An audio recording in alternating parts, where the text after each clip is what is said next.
Hey, so I had the craziest thing happen today at church. I'm sitting there at fellowship dinner, potluck, after church is over, and my oldest child is sitting right across from me. My younger child is a couple of tables away with another set of parents and with her a couple of little friends, and a stranger walks by and says something to my son right in front of me. And my son kind of looks at him and had the presence of mind, because we teach stuff at home about tricky people, but had the presence of mind to say, "Do I know you? Do I even know you?" And he didn't say it rudely, but he was curious, instead of just engaging with this person right away and saying, do I know who you are? And so I sat back. I was eating. I didn't even really clue in immediately until this stranger, an older man, 50-ish white male, says to my son, "Remind me of your name. I don't remember what your name is, but I remember your sister's name." And then he tells my son his sister's name. And at that point, I'm thinking, who is this person? And why does he know my child's name? Why is he telling my other child that he knows my child's name, and he knows that that's his sister, and acting like my child is supposed to know who this person is? Now, we're at church, right? So typically the myth, the subliminal idea is that when you're at church, people are supposed to be safe people. Well, I know better, because I work in abuse recovery, and I work in helping people to be able to spot the red flags of abuse and so on and so forth. But this is the first time this has ever happened right in front of my eyes with my own kid. So he's standing there, talks to my child, ignores me completely. I'm the mother. We are the only two people at this table. And the man ignores me completely. Then he says something else, kind of innocuous, continues drawing out my son, acting like he's an insider who really knows our family, acting like my son really ought to know who he is, and then walks away. Well, all my alarm bells are going off. All my mom warnings that this is not a safe person. This is a tricky person. This is possibly a predator. I mean, I don't know. And I am battling that we're at church. We should probably not, don't judge people. Like, that's what people tell us at church, right? Don't judge people. Don't leap to conclusions. Be careful. Don't say anything too fast. Don't assume. Well, except this has all my red flags going off. So I asked my son, "Do you know that man?" And he says, "No, Mom, I've never met him before. I have no idea who that man is." And then I said, "Okay, well, that's funny." And just then, the father of the young woman, the father of the little kids where my daughter is sitting, he walks past, and I say, "Hey, come here." I said, "Do you see that person over there? Do you know that person?" And he says, I don't know who that is." And so I said, "Okay, just wondered." Well, at that point, my mom walks over, and I said, "Mom, do you know who that person is? Because this person is not okay. Something is not okay. We're at church, it's potluck, but this guy is not okay, and he's a stranger, and he's talking to the kids." So at that point, I said, I'm going to go talk to the guy across the room who is in charge of security. So he walks past, I call him over, I'm like, "Hey, do you know who this person is?" Because I'm trying to do my due diligence here, right? As a mom, I believe that something is off with this individual, and he's endangering my kids. But I'm trying not to jump to conclusions, and so I don't want to, I don't want to overreact, but at the same time, I am not afraid of taking action to keep my kids safe. So the security guy, he's not like in a security uniform or anything, but I happen to know it in our church that he works in security. He says, This particular person was seen talking to kids outside the restrooms. He's been loitering. We're keeping an eye on him. I'm like, oh, we are we? Okay, well, that's good. I'm glad we're keeping an eye on him. But let's do a little bit more than that, because he's just talking to my kids and acting like he knows my kids, and he definitely does not know my children. At this point, a little bit later, my daughter walks by, and this is all happening in the space of like 5 minutes, right? A little bit later, my daughter walks by. She's going to go get something from the dessert table or whatever. And I say, hey, baby, come here. Do you see that person? And I pointed him out. And she says, no, Mommy. I said, is there a reason he would know your name? She says, no, I have no idea who you're talking about.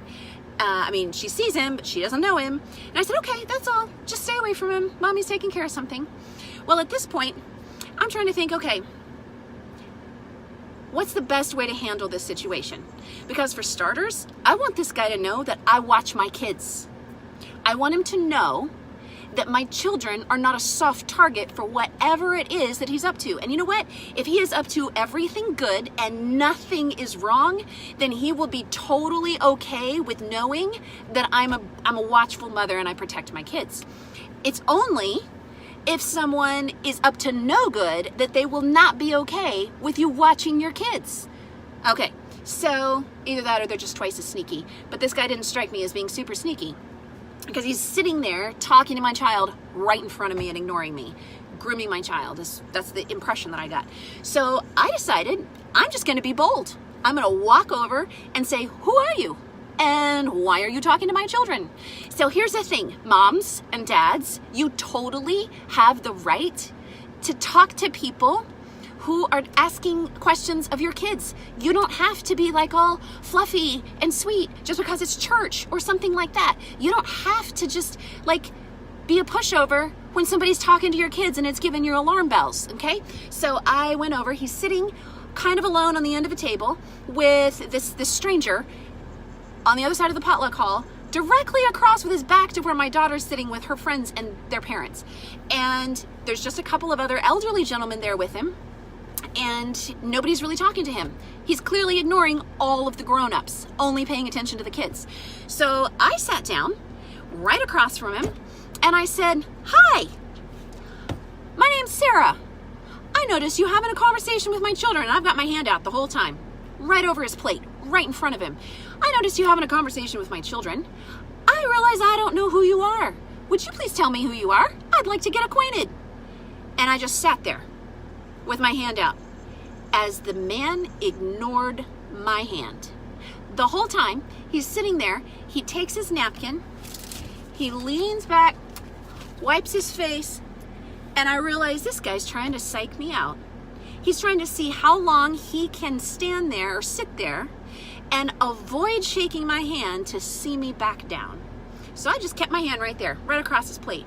And after he leans back and he dabs at his face, he finally leans forward and half-heartedly, limply shakes my hand. And then he says, he kind of leans over his plate and he gets up in my face just a little bit and says, you walked over here like you're all upset. I haven't done anything wrong.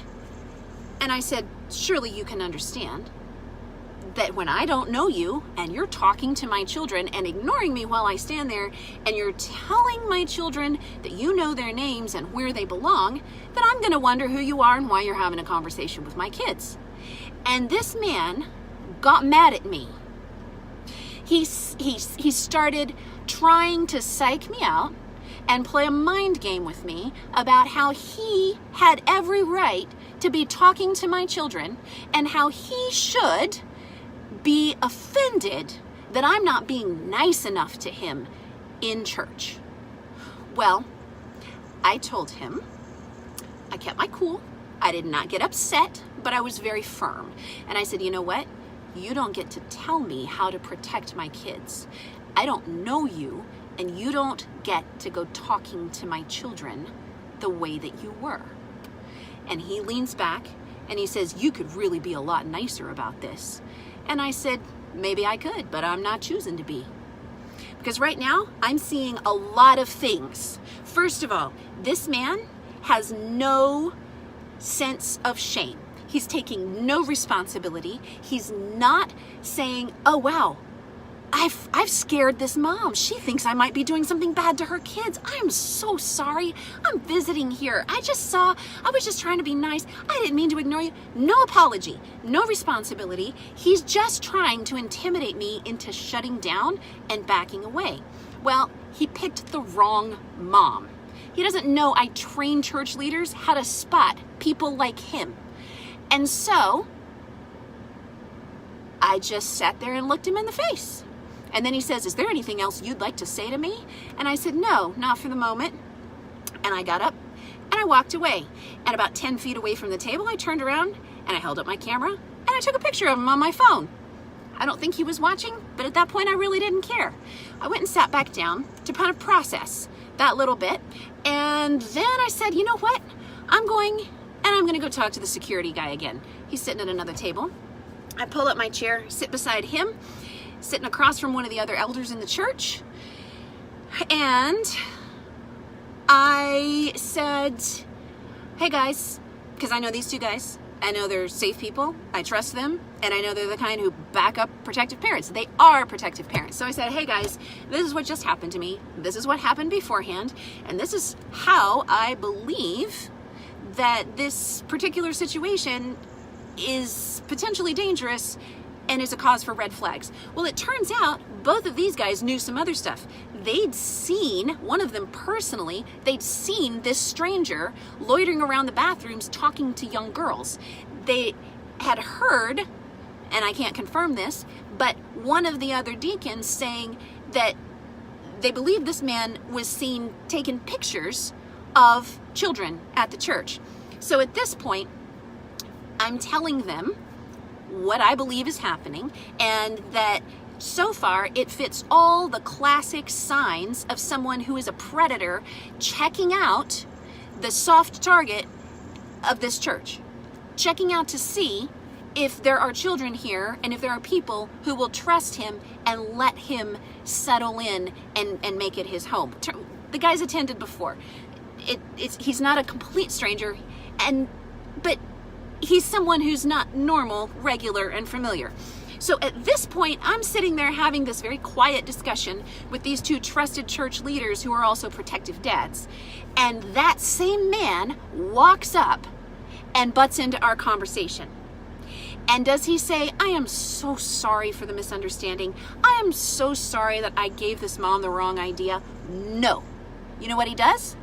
He starts telling them how I was wrong, how I have offended him, how I have been unfriendly to him, and how I completely misunderstood all of his intentions. No apology, no gentleness, no taking responsibility, no acknowledging that he might have possibly been out of line to speak to children who were strangers to him, and that he could understand why a parent might misunderstand that. And then, and this is where it gets creepy, he looks at me and he says, remember that time when I was here visiting like 3 years ago and we had a conversation? And I said, no, I do not. And then he says, well, there was that time you shook hands with Ben Carson and we talked about it. And I looked at him and I said, that picture was on the front of the Tampa Bay Times. Anyone could know that. That doesn't mean I ever talked to you. So he's not only trying to call me out and repair his image in front of the two guys who help with security and are protective members of the church, he's also trying to convince them that I've completely misunderstood him and his actions, and he's using public information from more than 3 years ago from a newspaper to try and justify his actions and intimidate me into backing down that I do not know this man and he has no right to be talking to my children. Well, I have some great friends at church, and our church is a really awesome place where we all look out for each other's kids. And these two dads totally pushed back and told him, look, man, if you had been doing the same thing to me and my kids, I would have reacted exactly the same way. You have no reason to be offended at how she asked you to make sure that her kids were safe. And so they totally backed me up. Rock stars. I love those guys. And then the man went off on some whacked out crazy theology thing about the new moon and its 3% moon, and sometime tonight, like back in the ancient times, this is they would have been burning fires and looking for the first star of the moon, and like just crazy stuff. He's not a crazy person. It was so obvious to all of us that he was trying to change the subject to deflect attention from himself and what he had done by trying to engage everyone in some radical conspiracy kind of topic, and none of us took the bait. We just sat there looking at him like, I just held him. I have a friend who's in the FBI. He's like, it's called mad dogging. He just, look him in the eyes. I got your number, dude. I'm not being fooled by this. And then finally, when I broke eye contact and checked my phone, he was ready to walk away. And he walked out the door. But the whole time, he was trying to shut me down and convince the other guys that I was wrong. So here's the lesson on all of this. First of all, creepy, dangerous people show up at church. Second, when your red flags go off, even if you're at church, that someone is not safe, don't ignore it. Don't be afraid to walk over, shake hands, look someone in the eye and say, hi, what are you up to? Or whatever variation is okay. And it's okay even if you're a mom and not a dad. Take action, because you know what that says? That tells that person, you are not finding easy pickings here. You are not going to just be able to be ignored. We are watching you. We watch our kids at this place. We, at this church, we keep a close eye on things.